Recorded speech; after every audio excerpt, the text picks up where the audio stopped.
I had been chatting with this guy on Hinge for a couple of weeks, and he seemed like everything I was looking for. His messages were thoughtful and charming, each one perfectly crafted to match my interests. He wasn't just handsome, he was disarmingly attractive. We had the same favourite books, the same sense of humour, and he even shared my love for hiking and obscure indie bands. It felt too good to be true, but he seemed genuine. He suggested we meet up for dinner and I eagerly agreed. He chose a restaurant a bit out of town. I hesitated for a moment, wondering why he picked somewhere so far, but he explained that it was a hidden gem, a new place with rave reviews. I figured he was just trying to impress me. The pictures online looked incredible, and the thought of dining somewhere trendy excited me. When I arrived, he was already waiting by the entrance. He looked exactly like his photos, maybe even better. Tall, well-dressed, with that same irresistible smile that made my heart race. I felt a wave of relief. So many horror stories start with the person not looking like their photos, but this was different. Dinner started off perfectly. The conversation flowed easily, like we'd known each other for years. We laughed about our shared experiences and bonded over our love for travel. I felt completely at ease. Halfway through the meal, he suggested we go back to his place for drinks. "It's just around the corner," he said, flashing that smile again. I wasn't ready for the night to end, and after all, he seemed so genuine. I agreed. His apartment building was impressive. Tall, modern, with sleek glass windows reflecting the city lights. We took the elevator up, and I couldn't help but feel a sense of excitement. This guy seemed perfect in every way. Charming, successful, and now living in a place like this. I felt like I had hit the jackpot. The moment we stepped inside, though, that excitement twisted into something darker. The door clicked shut behind me, louder than it should have been, and a strange sensation crept over me. The air inside felt thick, almost oppressive, like I had just walked into a vacuum. The lighting was dim, casting long, unsettling shadows along the walls. It was a stark contrast to the glossy, polished exterior of the building. His apartment was meticulously clean, but something about it felt wrong. I noticed the decor immediately. Odd things lined the shelves. At first glance, they seemed like antiques, but the closer I looked, the more unsettling they became. Old rusted knives lay on display as if they were art, their edges jagged and stained with something I didn't want to identify. Animal bones arranged in grotesque patterns, hung from the walls like some twisted decoration. My stomach churned, but I told myself it was probably just a weird collection.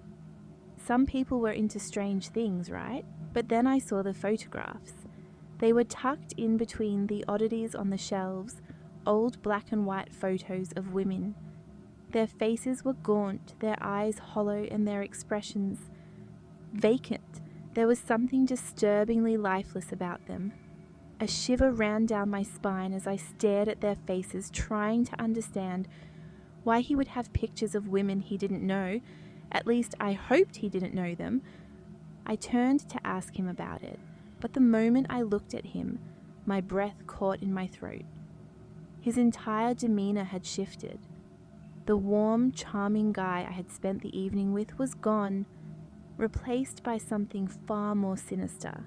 His eyes, once inviting, were now cold and predatory. His smile was twisted into something grotesque, and his body language had changed entirely. He stood taller, more rigid, like he was waiting for something. His pupils were blown wide, almost animalistic, and his gaze locked onto mine like a predator stalking prey. "You're not leaving," he said, his voice low and menacing. I froze, a wave of icy terror crashing over me. Every instinct in my body screamed at me to run, but I was paralyzed. My mind raced, trying to process what was happening. Was this some sick joke? A prank? but the look in his eyes told me this was no joke. My phone was in my purse, which I had stupidly placed on the other side of the room. I glanced toward it, trying not to be obvious, but he saw. His grin widened and he took a slow step toward me. "Don't scream," he whispered, his voice dripping with malice. Panic flooded my veins. I didn't care what he said. I bolted. My legs moved before my brain could catch up, and I sprinted for the door. But he was fast, too fast. In an instant, he was behind me, his hand gripping my arm with an iron-like force. I twisted, yanking myself free, adrenaline surging through me. I ran blindly down the hall, my breath coming in ragged gasps as I screamed for help. Every step I took echoed loudly in the dark, empty corridor, amplifying my terror. I heard him behind me, his footsteps steady, unhurried, like he knew I couldn't escape. My heart pounded in my ears, drowning out every rational thought. Just as I felt his presence closing in on me, a door burst open to my left. A neighbor, an older woman, stood there, her eyes wide with shock as she saw me. Without thinking, I threw myself into her apartment, slamming the door shut behind me. For a moment, everything was silent. I pressed my ear against the door, listening, my chest heaving. But then a soft, slow knock came from the other side. "Knock, knock, knock." "You can't hide forever," he whispered through the door, his voice so calm, so unnervingly patient. I could feel my heart in my throat as I backed away, praying that the neighbor would call the police. The knocking stopped, and for a moment there was nothing but eerie silence. But I knew he was still there, watching, waiting. The sound of footsteps slowly faded down the hall, but the fear remained, suffocating me. It's been weeks since that night, and I haven't seen him again, but I know he's still out there, lurking, waiting for his next move. Every time I close my eyes, I see those photographs of the women. I know now what their hollow expressions meant. They weren't just photographs, they were warnings, and I was almost one of them. I matched with a guy named Daniel on Hinge. From the moment we started talking, everything about him felt perfect, almost too perfect. He was successful, with a high-powered job in finance, and lived in a trendy part of the city.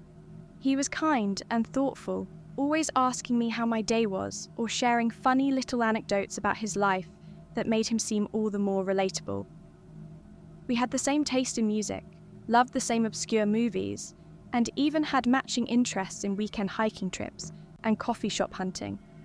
It felt like we were destined to meet, and the connection was immediate.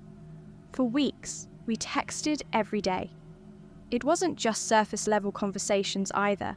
We talked about our hopes, fears, and even childhood memories. I found myself waiting for his messages, eager to hear from him. Slowly, I began to trust him, feeling like I was getting to know the real him. When he suggested meeting up in person, I didn't hesitate. We had already built such a strong connection. It felt like the natural next step. He picked a bar downtown, a cozy, dimly lit place with exposed brick and craft cocktails. The kind of spot that was always packed on the weekends, but intimate enough for a quiet conversation on a weeknight. I had never been there before, but Daniel assured me it was a hidden gem, his favourite place. The night of our date, I put on my favourite outfit, checked my makeup 100 times, and left with a flutter of nervous excitement. When I arrived, I sent him a quick text. "Hey, I'm here." I waited, expecting an immediate response, but nothing came. I stood outside the bar for a few minutes, thinking maybe he was stuck in traffic. 10 minutes passed, then 20, 30. I started to feel that gnawing sense of unease. I double-checked the address. This was definitely the right place. Maybe he was inside, I thought. Maybe he had already grabbed a table and just hadn't seen my message.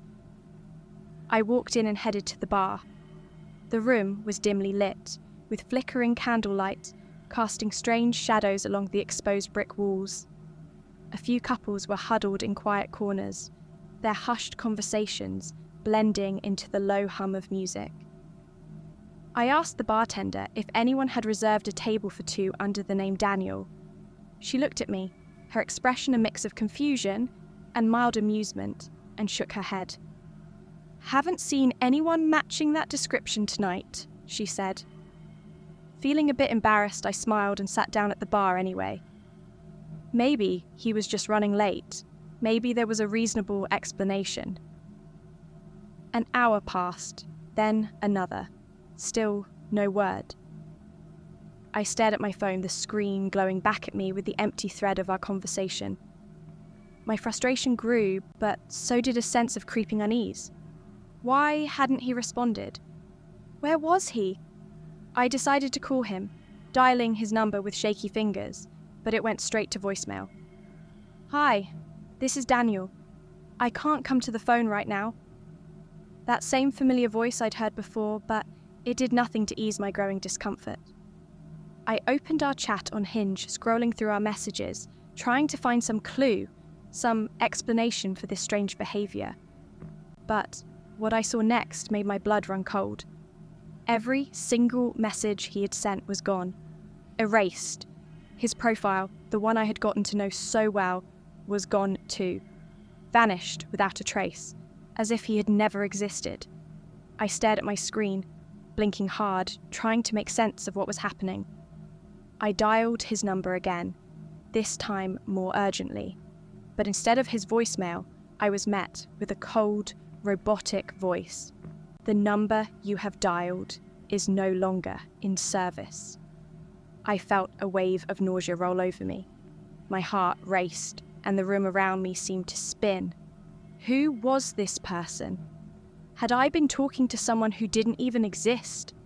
I left the bar in a daze, my mind racing with 1,000 questions but no answers. As I walked to my car, I kept glancing over my shoulder, a prickling sensation crawling up my spine like I was being watched. The city streets, usually alive with people, felt eerily empty. Shadows seemed to move in the corners of my vision, and every small noise made me jump. I hurried to my car and locked the doors the moment I got inside, my hands shaking as I gripped the steering wheel. The next morning, I couldn't shake the feeling that something was terribly wrong. I searched for Daniel online, hoping to find any trace of him. His social media accounts? Gone. His LinkedIn? Non-existent. It was as if Daniel had never been real at all, as if he had simply evaporated into thin air. Days passed, and I tried to move on, convincing myself that it was just some elaborate prank or a catfishing attempt. But deep down, I knew it was more than that. Something darker was at play. A few days later, an email arrived in my inbox from an address I didn't recognize. The subject line sent a chill straight through me. "Did you enjoy our date?" My fingers trembled as I clicked on the email, and what I saw next made my stomach drop. Attached to the email was a photo of me sitting at the bar that night, looking at my phone.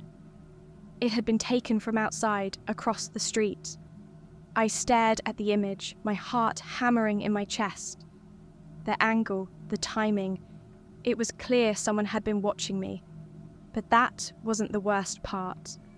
In the background of the photo, reflected faintly in the bar's window, was a figure.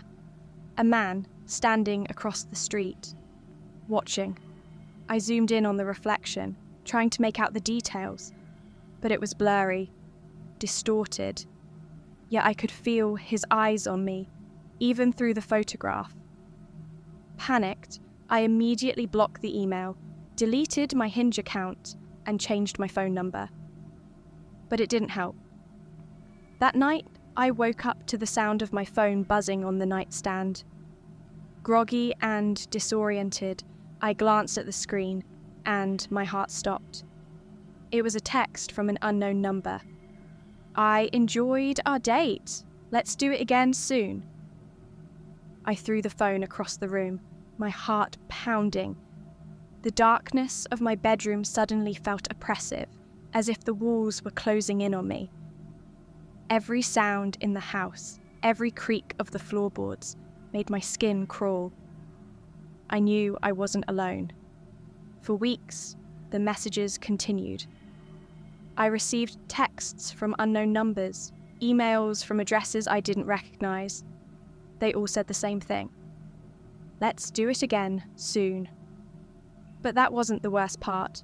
Sometimes the messages would include photos of me taken without my knowledge. At the grocery store, walking to my car, sitting at a cafe. Whoever this person was, they were watching me, tracking my every move. The police were no help. They said there was no evidence of a crime, just some sick prankster getting off on scaring me. But I knew better. This wasn't a prank. This was something far more sinister. One night, I woke up to the sound of my phone buzzing again. I didn't want to look, but I couldn't stop myself. I grabbed the phone with shaking hands and opened the message. It was a photo of me asleep in my bed, taken just moments before. My blood ran cold. I could feel my heartbeat in my throat as I looked around the darkened room, my eyes scanning every shadow. I wasn't alone. He was here, somewhere in the darkness, watching me. I met this guy, Matt, on Hinge. He had an outdoorsy vibe, always posting pictures of himself hiking, camping, or kayaking, and we quickly bonded over our shared love for nature. His messages were full of adventure stories. He'd climbed mountains, explored remote forests, and camped under the stars.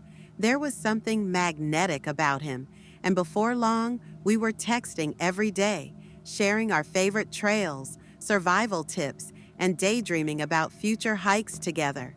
After a few weeks of getting to know each other, Matt suggested we take a weekend trip to a cabin he owned, deep in the woods.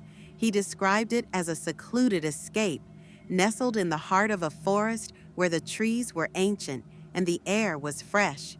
At first, I hesitated. The thought of being alone with someone I hadn't met in person made me nervous, but he was so convincing, so confident.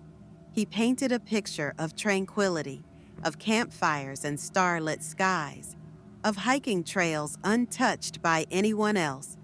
His constant reassurances made me feel safe enough to go. I wanted to believe him. The day of the trip, I packed my gear, comfortable hiking clothes, a sleeping bag, snacks for the hiki, and a small flashlight. Matt picked me up in his old Jeep, its tiers covered in mud, and we set off. The drive to the cabin took longer than I had anticipated.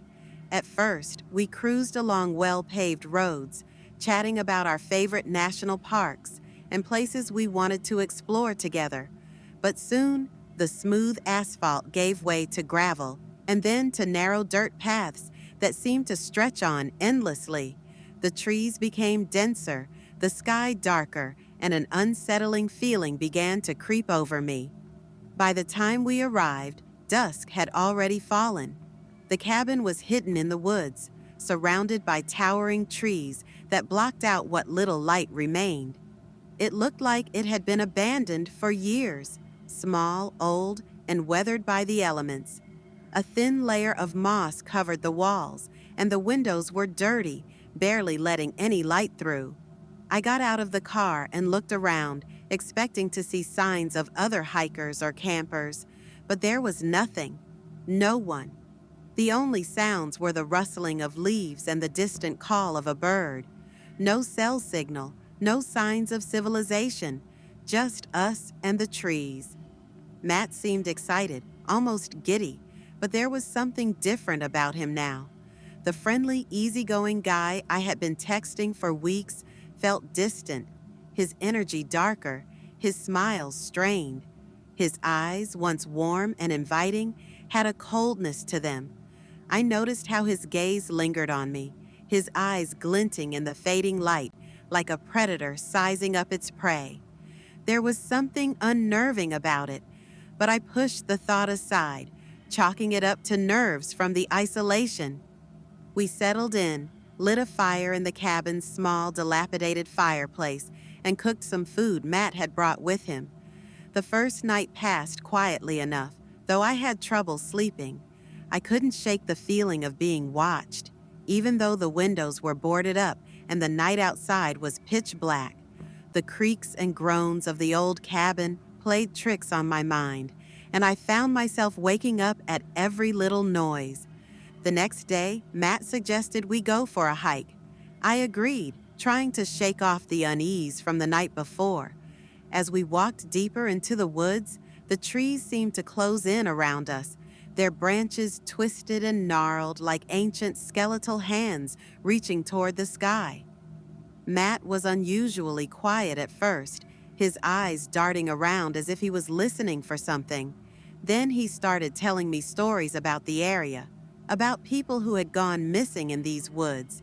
His voice was light and playful, but there was a sinister edge to his words that made my skin crawl.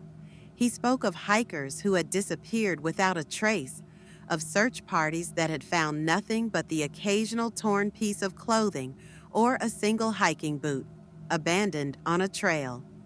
"They say the woods here are different," he said, his voice low and almost conspiratorial. "People don't just get lost, they get taken." He paused, glancing at me with that eerie smile again. "Nobody would hear us out here, you know. Not for miles." I laughed nervously, trying to play it off, but a shiver ran down my spine. There was something about the way he said it that felt too deliberate, too rehearsed. By the afternoon, I was on edge, my earlier excitement about the trip completely replaced by a growing sense of dread. I tried to bring up leaving early, making an excuse about work or family, but the moment I suggested it, Matt's entire demeanor shifted. His playful tone disappeared, replaced by something much darker. "You're not going anywhere," he said, his voice flat, devoid of the warmth I had grown used to. I froze, staring at him, trying to gauge whether he was joking. His expression remained unreadable, his eyes cold and piercing. My heart began to race, the adrenaline surging through me as I suddenly realized how isolated we truly were. No cell signal, no one around for miles, just him and me. That night, after we returned to the cabin, the atmosphere grew even more tense. The wind howled outside, rattling the windows, and strange noises echoed through the trees. Scratches, whispers, footsteps. At first, I thought it was just animals, but the longer I listened, the more deliberate the sounds became. I couldn't shake the feeling that someone, or something, was out there, watching us. I peered out the window, my breath fogging up the glass as I strained to see through the darkness.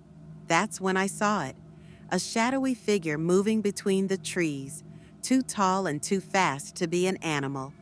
My heart skipped a beat, and I stumbled back from the window, panic rising in my chest.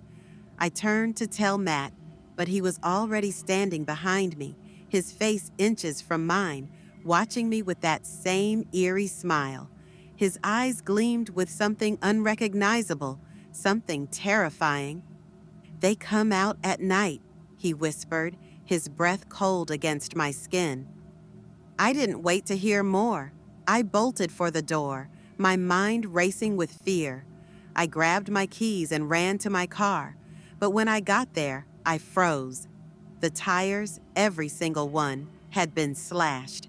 Panic surged through me, and I screamed for help, my voice echoing through the trees, but no one answered. No one was coming. I was trapped. I turned back toward the cabin, expecting Matt to come after me. But he didn't.